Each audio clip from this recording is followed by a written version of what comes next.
Hi everyone, welcome to another episode of Sweet Talk with Swpea. I'm here with Allison. Hi. And today we're going to be talking about traditional quilts done the modern way, or our take on how we perceive the traditional quilts to be. So later on, Martin will be here with some tips for some quilting tips, and James will come in with this week's winners for the competition we had last week. So stay tuned for that. This week we're going to be talking about traditional quilts, Allison. We've been inspired by them. We've picked names of the quilts sort of from history, but in back in the day, quilt patterns before they were published were just passed from friend to friend, and the names got changed. Or but it's amazing how that actually spread around the whole world. Yeah. There's people making these quilts, and they didn't have Facebook or anything. So how did they know they were that? Yeah, no.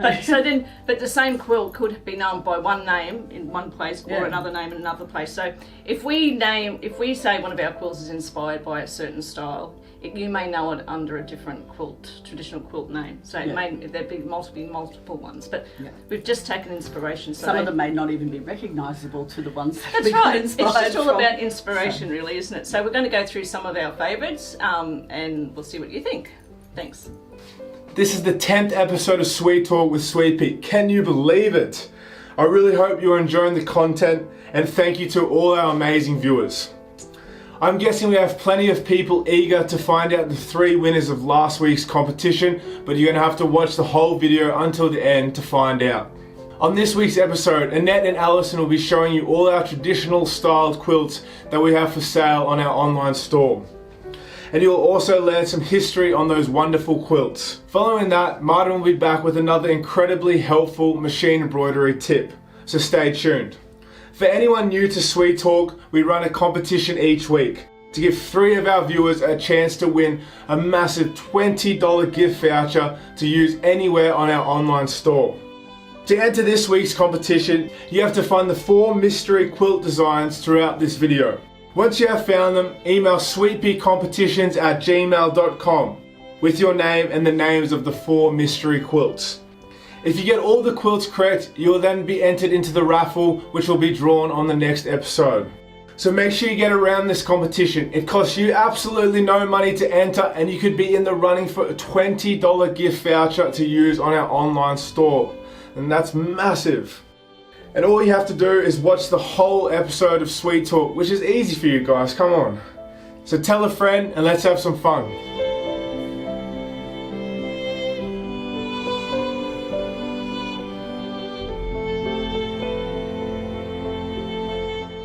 Okay, so welcome to our segment today on traditional quilts.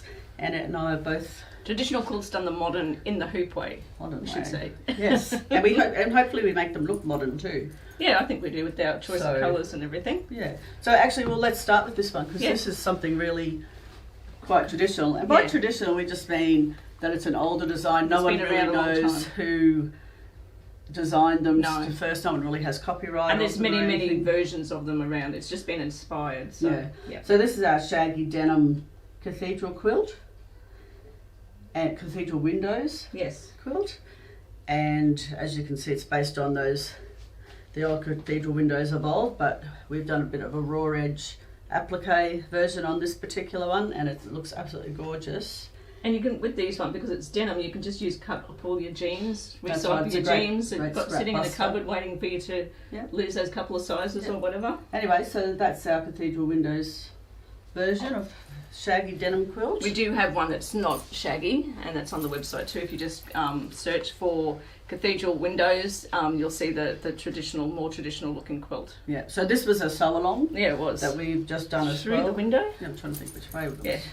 Through the window, and just by the clever use of darker and lighter colours there, makes it look like it's actually a windowsill. Yeah, because the applique pieces come to this mitre, which then gives it that dimensional look. Yeah. So this it's originally, the traditional blocks are called attic window, or a version of that too. Yeah.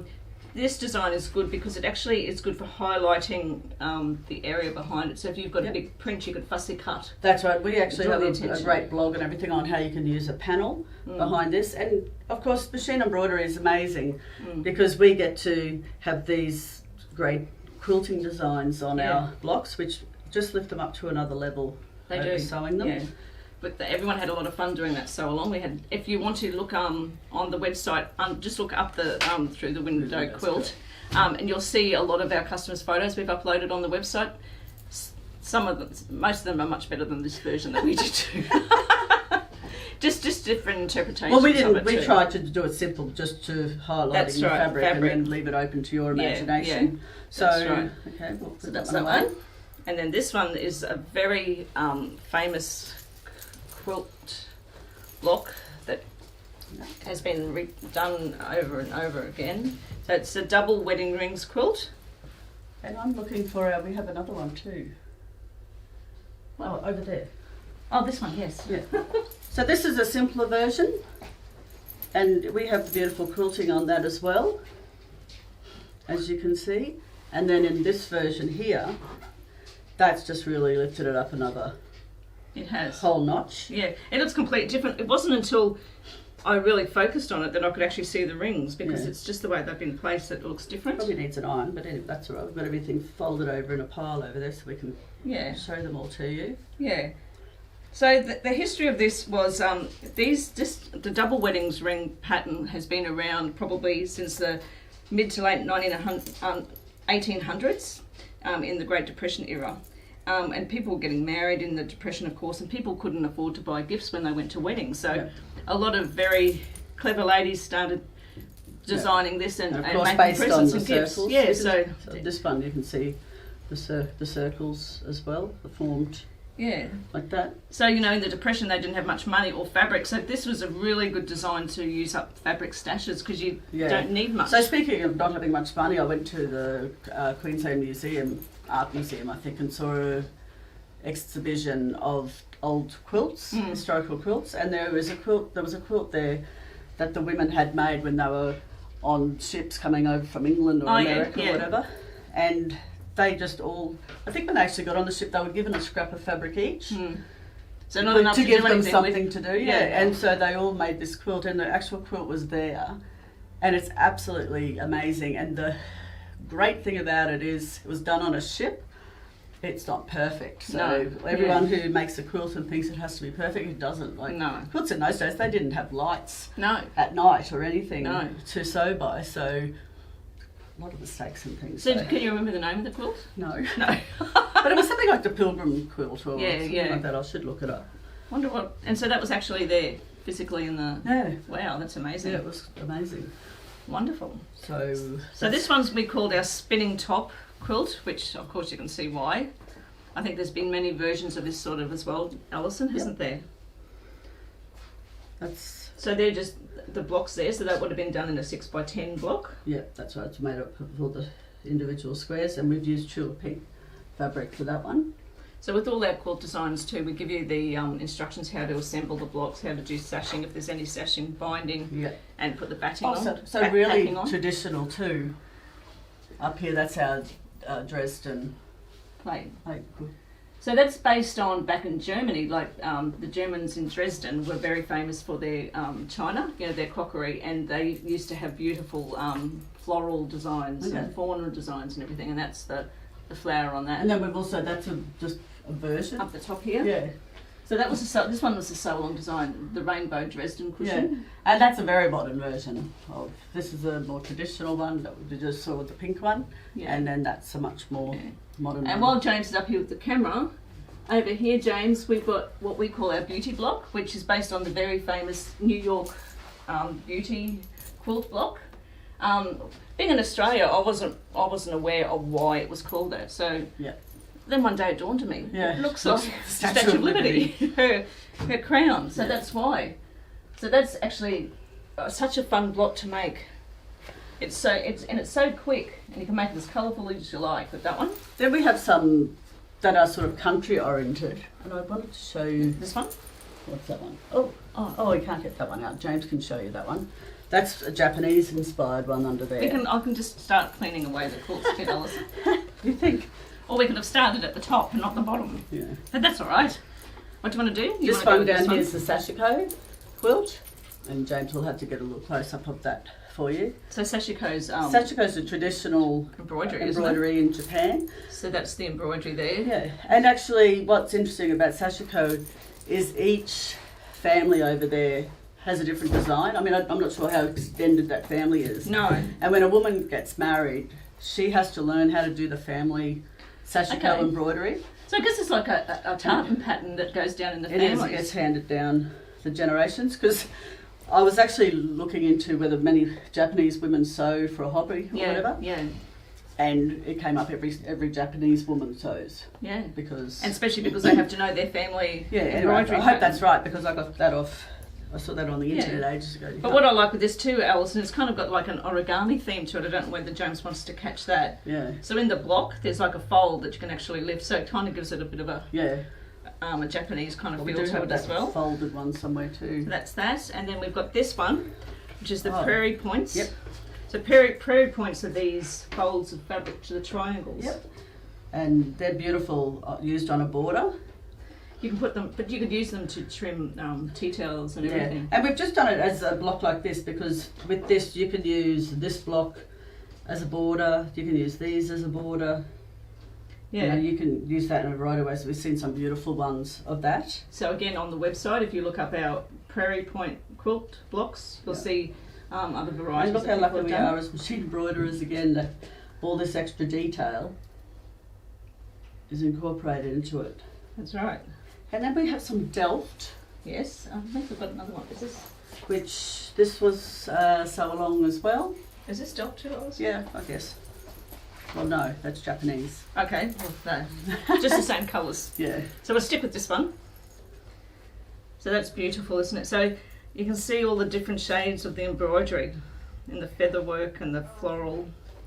So each block takes quite a while to stitch out, doesn't it, Allison? But it's worth it. This would make something like a really nice heirloom piece, I reckon, don't you think? Yeah, definitely. So again, our designers have just been inspired by the traditional blocks that we've all seen before. Yep. So we might as well just go back onto this blue one. So this is called our Blue Willow quilt. It's beautiful too. Yeah.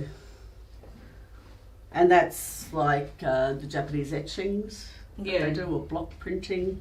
Yeah. And this is all embroidery too. So this isn't patterned fabric. No, look at the borders. That's embroidery. This is all embroidery.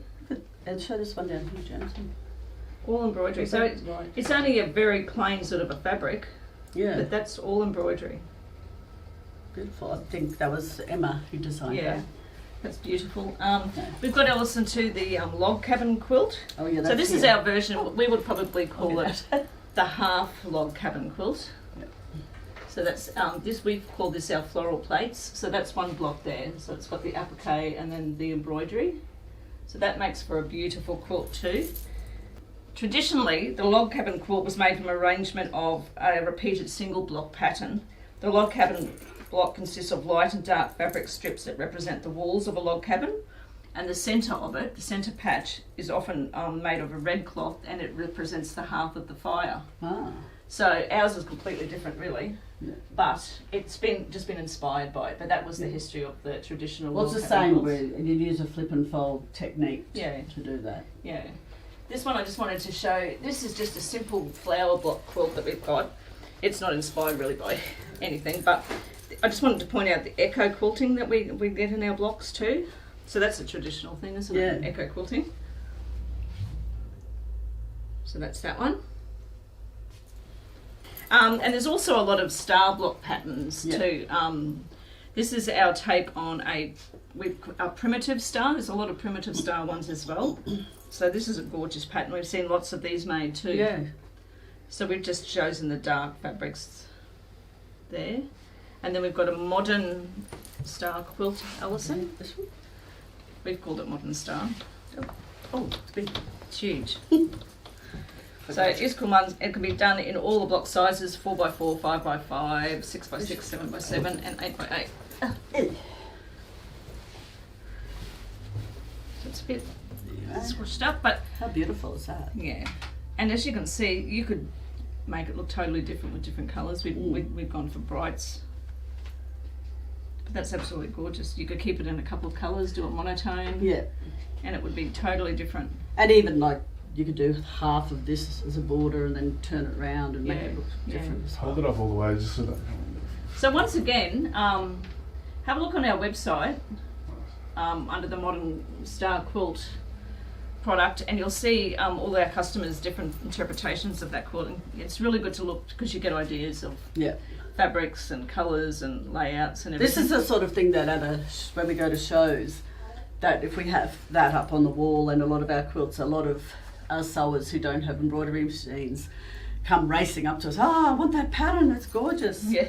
And when we say that it's machine embroidery, they're not that happy, are they? So we have a few people come up to us at the quilt shows, traditional quilters, and Allison's done traditional quilts herself. I still do. Yeah, still doing some that you haven't finished. Half-inch hexagons. I'm paper piecing them and doing them all by hand.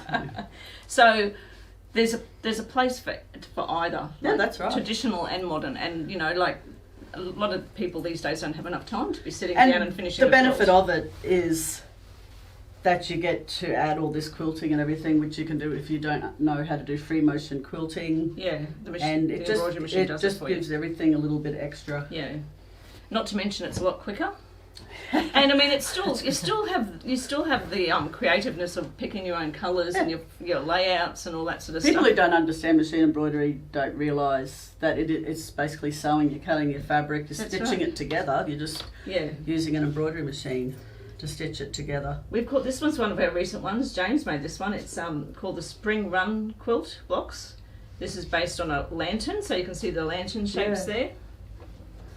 So some of our quilts we just do like samplers because we don't need to have big ones to take to shows. We have small ones, we can have many pinned up on our walls. We just make it big enough so you can get an idea of how it will look on something large. And you can leave all that embroidery off if you want, all the flowers, but they do make it. They do. It's very pretty.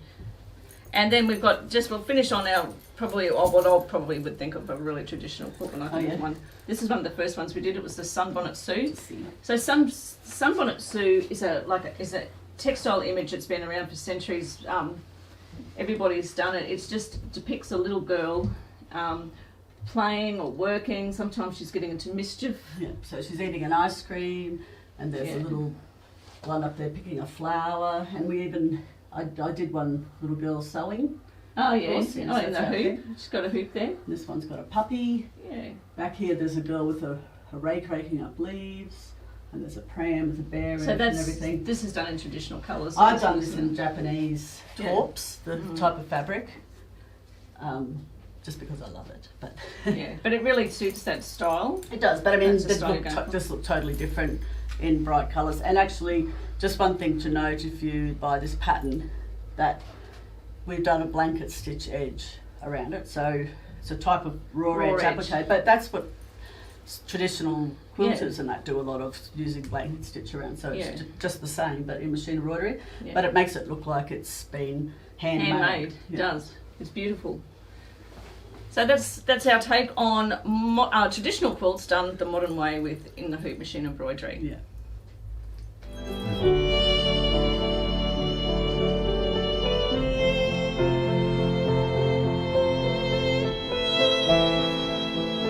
Today we're looking at traditional quilts. Traditional to me means something which can be done either manually or in an embroidery machine, but there are some favourites, there always are, and I must say that the hexagon quilt is a favourite of mine. But it does come with a little bit of intrepidation for some people because it has Y intersections, and people will get scared of those, but they're really, really simple to do. What we did with this particular quilt is that we actually pieced our lines together, so we pieced all the pieces together against these little sections, so we had lines, and then we joined them so as they were joined up with our Y joins, and they're quite easy to do. So I've got a link to our video on how to do this in the description, and very easy to follow. It's step by step by step, and you'll be able to see what points to mark and what to actually join up to get perfect intersections. And once you've mastered that, now it's your world's your oyster really, because now that technique can be used in lots of different places while you're stitching, quilting and garment making. So traditional does require skills, and we're hoping that the new skills can make you go a little bit further in your endeavour to quilt and to embroider.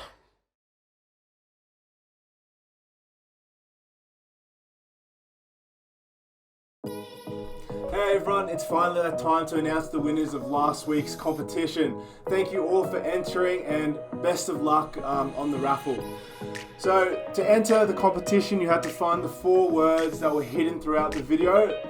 The 4 words for you to be entered into the competition were nursery, pram, milk and blanket. So most of you got it all right, so very well done. And without further ado, I'm going to get the raffle started. So fingers crossed that your name comes up. So I'm going to press the spin. So the first lady that won the $20 gift voucher is Suzanne Dale. Congratulations Suzanne, enjoy your $20 gift voucher on the website. So we still have 2 more ladies to pick from. So I'm going to press the wheel again.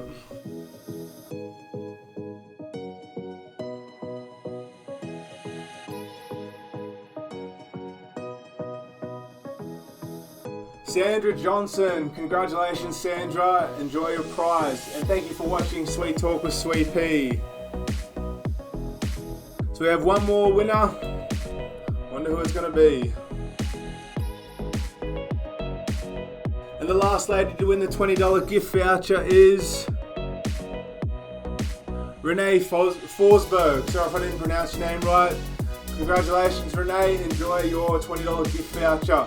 So guys, remember, if you want to win your $20 gift voucher as well, make sure you enter this week's competition, because we'll be doing the exact same thing next episode. I'll be drawing 3 winners to win $20 gift voucher on the website. To enter this competition, you have to have watched this whole episode and found the 4 mystery quilts. Good luck, and I hope you win.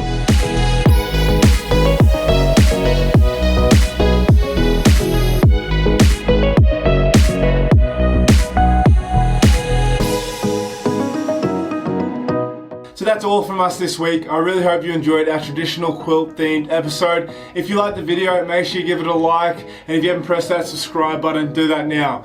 Thank you, see you next time.